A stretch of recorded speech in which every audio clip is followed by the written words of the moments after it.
Assalamualaikum warahmatullahi wabarakatuh. Kami dari kelompok 8 yang pada hari ini akan membahas mengenai rancangan proposal penelitian eksperimen. Kelompok 8 terdiri dari 6 orang. Yang pertama Ilsa Nabila, kedua Humaira Salma Salsabila, yang ketiga Nadia Rahma Azizah, yang keempat Humairofi Syahril Ulia, yang kelima Fitri Jalilah Siregar, dan yang keenam Wildan Falahuddin Najih. Materi pembahasan pada hari ini yaitu mengenai teknik pembuatan proposal rancangan penelitian eksperimen. Yang pertama yaitu perumusan judul, yang kedua yaitu bab 1 mengenai pendahuluan, yang ketiga bab 3 yaitu kajian teori, yang keempat bab 3 yaitu metodologi penelitian, dan yang kelima bab 4 yaitu hasil penelitian dan pembahasan.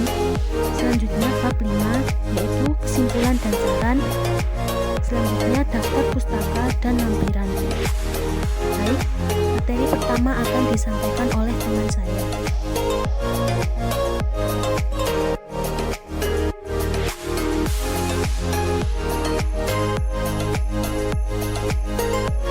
Baiklah, ada pembahasan yang pertama yaitu perumusan judul penelitian. Judul penelitian dapat dirumuskan setelah permasalahan penelitian telah diperoleh dan kemudian dirumuskan. Judul penelitian berbeda dengan judul buku, cerita, puisi, atau artikel yang lain.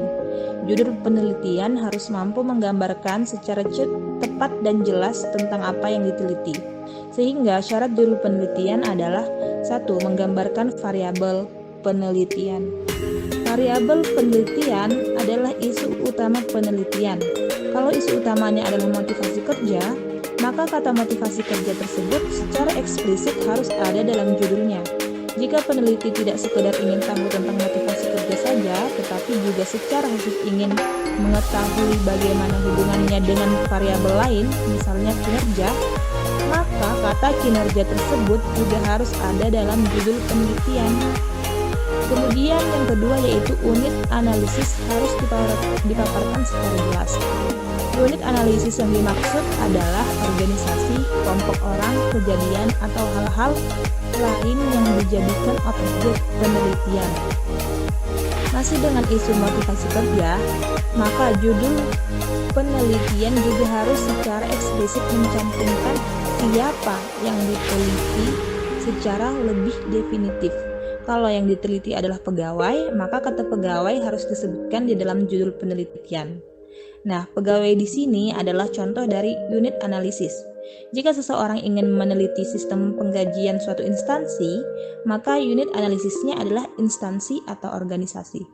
Kemudian yang ketiga adalah memaparkan lokasi penelitian. Lokasi penelitian adalah tempat di mana unit analisis penelitian berada. Jika pegawai merupakan unit analisis, maka harus disebutkan secara definitif di organisasi mana pegawai tersebut bekerja.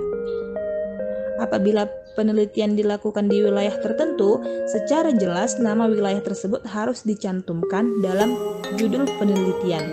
Jika unit analisisnya organisasi, maka disebutkan pula letak di mana organisasi tersebut berada. Kemudian yang keempat adalah diungkapkan dengan singkat dan jelas. Walau judul harus disusun sesingkat mungkin, tetapi judul harus dibuat dengan jelas. Judul penelitian hendaknya dibuat singkat, jelas, dan biasanya ini maksimal 12 kata. Menunjukkan dengan tepat masalah yang akan diteliti dan tidak memberi peluang bagi penafsiran yang bermacam-macam. Selain itu, bahasa yang digunakan hendaknya bahasa ilmiah yang memenuhi standar tertentu dan mudah dipahami oleh orang lain.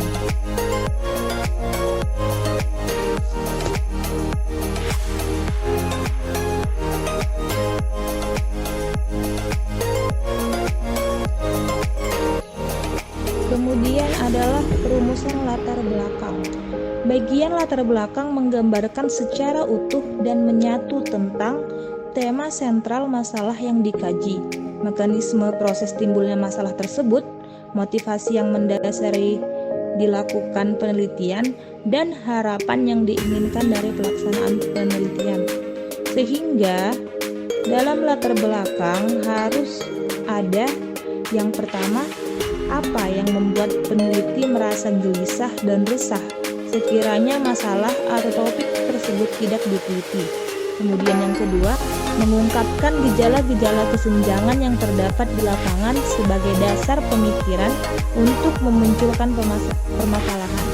Kemudian yang ketiga, ada baiknya kalau diutarakan kerugian-kerugian apa yang akan diderita apabila masalah tersebut dibiarkan dan tidak diteliti, dan keuntungan-keuntungan apa yang kiranya akan diperoleh apabila masalah tersebut diteliti. Kemudian yang keempat, menguraikan secara jelas tentang kedudukan masalah atau topik yang diteliti itu di dalam wilayah bidang studi yang ditekuni oleh peneliti serta kaitannya dengan hasil penelitian-penelitian lain. Selanjutnya ada rumusan masalah. Rumusan masalah memiliki arti yaitu sebuah rumusan yang menanyakan suatu kejadian atau fenomena yang ada, baik itu kedudukannya mandiri ataupun kejadian atau fenomena yang saling berkaitan antara satu dengan yang lainnya. Perumusan masalah merupakan hal utama yang ditentukan pada saat pertama kali akan dilakukannya riset. Menurut Surya Sumantri, menyebutkan bahwa rumusan masalah merupakan upaya untuk menyatakan secara tersurat pernyataan-pernyataan apa saja yang ingin kita cari jawabannya. Dapat juga dinyatakan bahwa perumusan masalah merupakan pernyataan spesifik mengenai ruang lingkup masalah yang akan diteliti. Menurut Sugiono pada tahun 2012, rumusan masalah dalam penelitian dibagi ke dalam 3 jenis, yaitu yang pertama ada permasalahan deskriptif. Permasalahan deskriptif adalah permasalahan dengan variabel mandiri atau variabel yang berdiri sendiri. Pada penelitian ini, peneliti tidak perlu membuat perbandingan variabel yang satu pada sampel yang lain, hanya mencari hubungan variabel yang satu dengan variabel yang lainnya. Yang kedua ada permasalahan komparatif. Permasalahan komparatif adalah rumusan masalah pada penelitian yang membandingkan keberadaan satu variabel atau lebih pada dua atau lebih sampel yang berbeda pada waktu yang berbeda pula. Dan yang terakhir ada permasalahan asosiatif, yaitu rumusan masalah pada penelitian yang bersifat menanyakan hubungan antara dua variabel atau lebih. Pada permasalahan asosiatif ini terbagi menjadi 3 bentuk hubungan, yaitu yang pertama ada hubungan simetris, adalah hubungan antara dua variabel atau lebih yang kebetulan munculnya bersama. Yang kedua ada hubungan kausal, yaitu hubungan yang bersifat sebab akibat. Pada hubungan ini terdapat variabel independen dan juga variabel dependen. Dan yang terakhir ada hubungan interaktif atau timbal balik, yaitu hubungan yang saling mempengaruhi. Pada hubungan ini tidak diketahui yang mana variabel independen juga mana variabel dependennya. Yang selanjutnya ada tujuan penelitian. Tujuan penelitian adalah target atau sasaran tertentu yang diperoleh dari kegiatan penelitian yang dilakukan. Tujuan penelitian ini harus disampaikan secara spesifik, jelas, tegas, serta tidak mengandung kesimpang siuran arti. Tujuan penelitian ini adalah jawaban atas pertanyaan yang disampaikan oleh peneliti menurut misi ilmiah dan bukan untuk tujuan formal. Isi tujuan penelitian ini mengacu pada isi rumusan masalah dalam penelitian. Perbedaannya terletak pada cara merumuskan kalimatnya. Pada masalah penelitian dirumuskan dengan kalimat pertanyaan, sedangkan pada tujuan penelitian dirumuskan dengan kalimat pernyataan. Selanjutnya ada manfaat penelitian. Manfaat penelitian menyatakan sebuah kemanfaatan atau kegunaan yang dapat dipetik dari pemecahan masalah yang didapat dari hasil penelitian yang berguna setidaknya untuk kepentingan ilmiah ataupun kepentingan terapan. Karena penelitian ini merupakan bagian kecil dari sebuah kenyataan, maka penulisan manfaat pada penelitian tidak boleh melebih-lebihkan dari manfaat penelitian yang sebenarnya akan dicapai.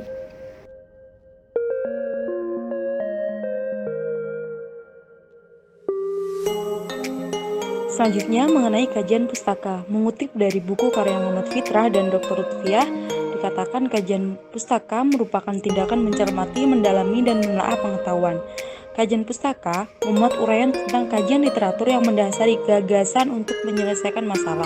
Kajian ini juga mendukung proses pencarian teori.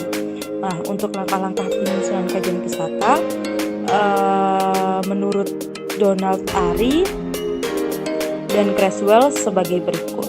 Yang pertama, mulailah dengan mengidentifikasi kata kunci topik penelitian untuk mencari materi, referensi, dan bahan pustaka yang terkait.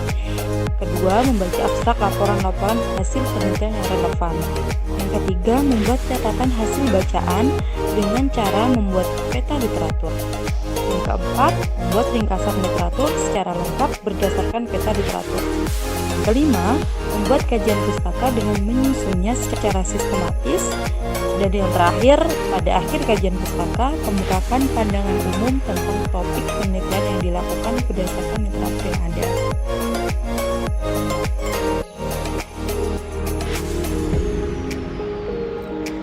Baik, di sini saya akan menjelaskan mengenai bab 3 tentang metode penelitian. Pada dasarnya, bagian metodologi penelitian itu memiliki beberapa format tersendiri dari instansi-instansi yang terkait. Hanya saja dari instansi tersebut ada beberapa persamaan yang mendasar, seperti terdapat pendekatan penelitian, lokasi penelitian, populasi dan sampel, sumber data atau variabel, metode pengumpulan data, teknik analisis data, dan juga jadwal penelitian. Pada jenis dan pendekatan penelitian itu biasanya berupa penelitian kualitatif dan kuantitatif. Pada penelitian kualitatif merupakan suatu riset yang bersifat deskriptif dan cenderung menggunakan analisis. Sedangkan penelitian kuantitatif merupakan suatu riset yang berbasis data, hasil pengamatan, berupa angka, dan selanjutnya data tersebut masih harus diolah lagi dengan menggunakan penghitungan statistik untuk mengetahui hasil penelitian.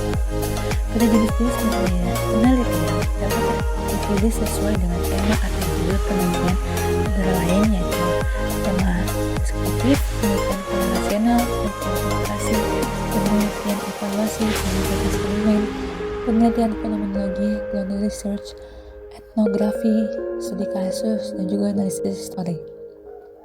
Selanjutnya, lokasi penelitian menjelaskan yaitu tentang lokasi di mana penelitian tersebut akan dilakukan. Pada bagian ini juga dijelaskan karakteristik lokasi penelitian dan alasan memilih lokasi tersebut. Pemilihan lokasi penelitian harus sesuai dengan pokok permasalahan yang akan dibahas. Tidak boleh karena alasan pribadi. Populasi dan sampel. Pada bagian ini menjelaskan mengenai jumlah populasi dan sampel penelitian. Spesifikasi pihak yang terlibat dalam penelitian, model sampel yang digunakan serta cara penarikan sampelnya. Pada sumber data penelitian menjelaskan siapa atau apa yang menjadi subjek, objek atau sumber data serta teknik yang digunakan dalam pengambilan data atau jumlah sampel dari sumber data. Seperti pada sumber data itu ada subjek penelitian dengan segala karakteristiknya, informan penelitian, dokumen tertulis, dan dokumen yang tidak tertulis seperti situasi hasil pengamatan, foto, artefak, dan lainnya. Untuk variabel itu bisa bersifat kondisional. Bila uraian merupakan deskriptif, maka tidak perlu support mengenai variabel. Selanjutnya yaitu metode pengumpulan data yang berisi uraian tentang metode pengumpulan data di lapangan yang bisa berupa observasi, wawancara, riset, catatan lapangan, atau dokumentasi. Selanjutnya yaitu teknik analisis data. Lebih ini dijelaskan mengenai teknik mengolah data yang dilakukan oleh peneliti. Analisis data merupakan penjelasan detail peneliti tentang langkah-langkah yang dilakukannya setelah mendapatkan data dari lapangan. Apabila data yang dihasilkan menjadi data kualitatif, analisis data dapat dilakukan dengan cara pengelompokan data, reduksi data, paparan data, dan interpretasi data. Selanjutnya yaitu dapat penelitian yang menjelaskan mengenai agenda penelitian yang akan dilakukan, yang meliputi tahap penelitian, rincian kegiatan, dan waktu pelaksanaan penelitian. Sekian. Oke, selanjutnya metode penelitian. Metode penelitian eksperimen termasuk dalam metode penelitian kualitatif. Macam-macam desain dalam metode penelitian eksperimen itu ada beberapa macam. Yang pertama, ada desain pra-eksperimen. Maksudnya adalah jenis ini belum bisa dikatakan eksperimen sungguh-sungguh,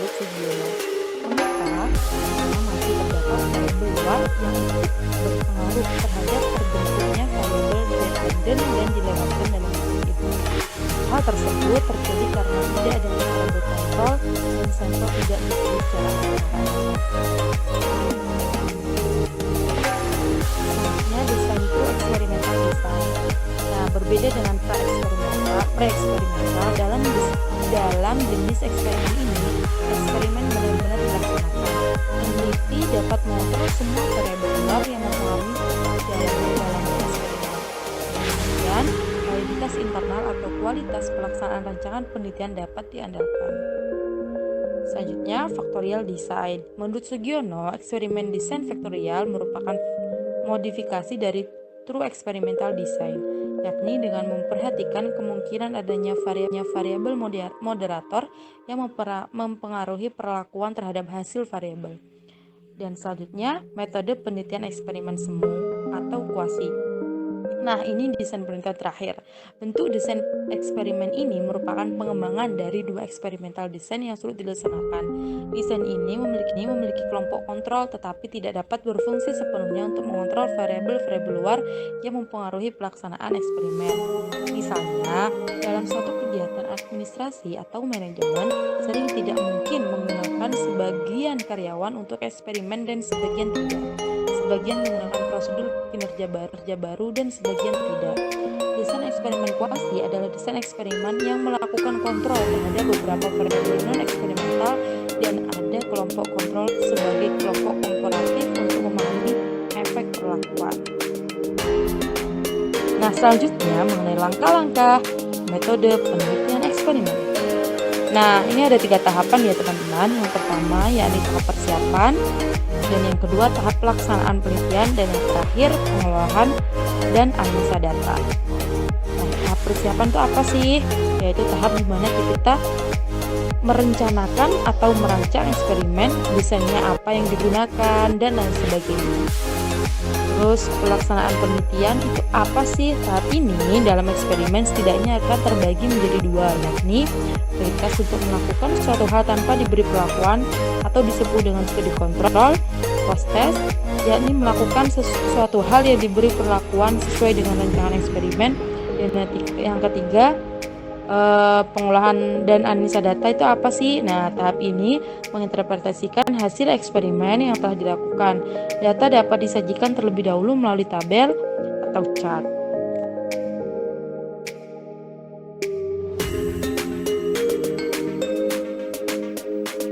Selanjutnya yaitu bab 4 mengenai hasil penelitian dan pembahasan.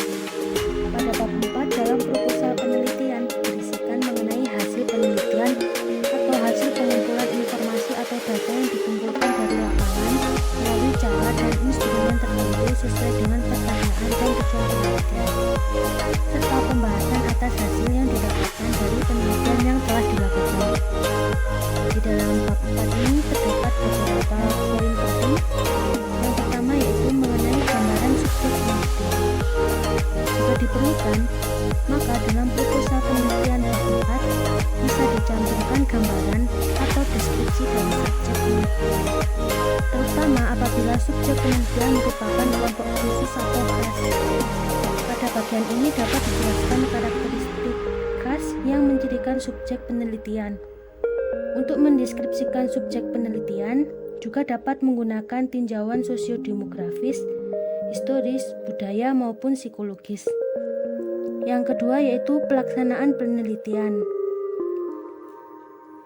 Pelaksanaan penelitian berisi uraian mengenai kegiatan pengambilan data atau penjabaran hasil penelitian yang memuat hal-hal sebagai berikut. Yang pertama, gambaran lokasi penelitian. Yang kedua, waktu dan tempat. Yang ketiga, jumlah subjek penelitian beserta alasan menetapkan jumlah subjek penelitian. Yang keempat, jumlah subjek yang datanya dianalisis beserta alasannya. Yang kelima, prosedur dan administrasi pengambilan data, seperti jumlah tenaga pelaksana, kualifikasi pelaksana, langkah-langkah administrasi pengambilan data. Yang keenam yaitu jika perlu mencantumkan hambatan-hambatan yang dijumpai dalam pelaksanaan penelitian. Yang selanjutnya yaitu hasil penelitian. Hasil penelitian merupakan penjelasan dari hasil uji asumsi, misalnya uji normalitas, linearitas, dan hasil uji analisa data.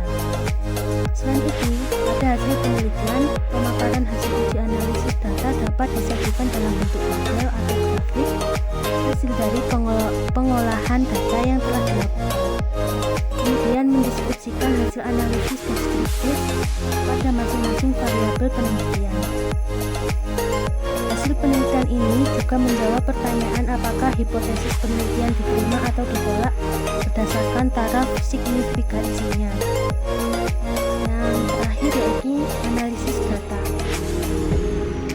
Analisis data merupakan pembahasan mengenai hasil penelitian berdasarkan diterimanya atau ditolaknya hipotesis penelitian yang telah diajukan atau dirumuskan sebelumnya. Dalam analisis data, peneliti dapat melakukan interpretasi dan ulasan hasil analisis data sesuai dengan kajian pustaka yang ada pada bab 2 dan diperbolehkan untuk menambahkan kajian-kajian lain yang tidak terdapat dalam tinjauan pustaka untuk mendukung hasil penelitian. Selain itu, pada analisis data juga diberikan argumentasi atau pendapat logis dan kritis mengenai kemungkinan-kemungkinan yang mempengaruhi hasil penelitian.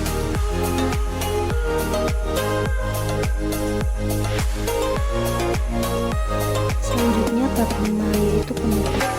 Pada bab terakhir dari proposal penelitian adalah penutup yang berisi kesimpulan dan saran atas hasil penelitian yang mengacu pada pertanyaan dan tujuan penelitian. Yang pertama kita membahas kesimpulan. Kesimpulan merupakan jawaban atas pertanyaan penelitian yang diberikan dengan bentuk pernyataan, diterima atau ditolaknya hipotesis penelitian yang telah dirumuskan. Hal-hal penting lainnya yang berkaitan dengan hipotesis kerja dapat dicantumkan secara ringkas sejauh hal-hal tersebut dapat memperkaya simpulan penelitian. Kesimpulan juga dapat berisi jawaban singkat terhadap setiap rumusan masalah berdasarkan data yang terkumpul. Jika dalam proposal penelitian terdapat 5 rumusan masalah, maka di dalam kesimpulan harus terdapat 5 jawaban dari rumusan masalah tersebut. Yang kedua yaitu saran. Saran dibuat berdasarkan atas tujuan, manfaat, hasil, dan pembahasan penelitian. Saran sebaiknya dibuat dengan kalimat yang jelas, terinci, dan operasional, sehingga mudah untuk diterapkan dan dirasakan manfaatnya oleh pihak-pihak tertentu maupun disiplin ilmu tertentu. Secara operasional, saran dapat berupa implikasi atau dampak dari hasil penelitian pada populasi penelitian, serta saran untuk pengembangan penelitian yang serupa di masa mendatang berdasarkan kelemahan dan keterbatasan penelitian. Baik, selanjutnya pada bagian terakhir proposal penelitian ada daftar pustaka dan lampiran. Daftar pustaka memuat seluruh sumber yang diacu atau literatur yang digunakan dalam penulisan laporan atau proposal penelitian. Semua sumber yang disebut dalam teks harus tercantum dalam daftar pustaka. Sebaiknya setiap sumber atau literatur yang dicantumkan dalam daftar pustaka harus disebut dalam teks laporan penelitian. Selain itu, penulisan nama pokok pengarang atau para pengarang dan tahun penerbitan dalam teks dan dalam daftar pustaka harus sesuai. Tata aturan penulisan daftar pustaka mengacu pada ketentuan tata penulisan dari APA atau American Psychological Association. Selanjutnya lampiran. Lampiran memuat berbagai macam keterangan atau informasi yang dibuat dan diperoleh selama pelaksanaan penelitian, seperti alat ukur penelitian, hasil uji validitas dan reliabilitas alat ukur, hasil analisis data, dan surat izin penelitian. Baik, sekian yang bisa disampaikan dari penelitian. Jika ada kekurangan, mohon dimaafkan.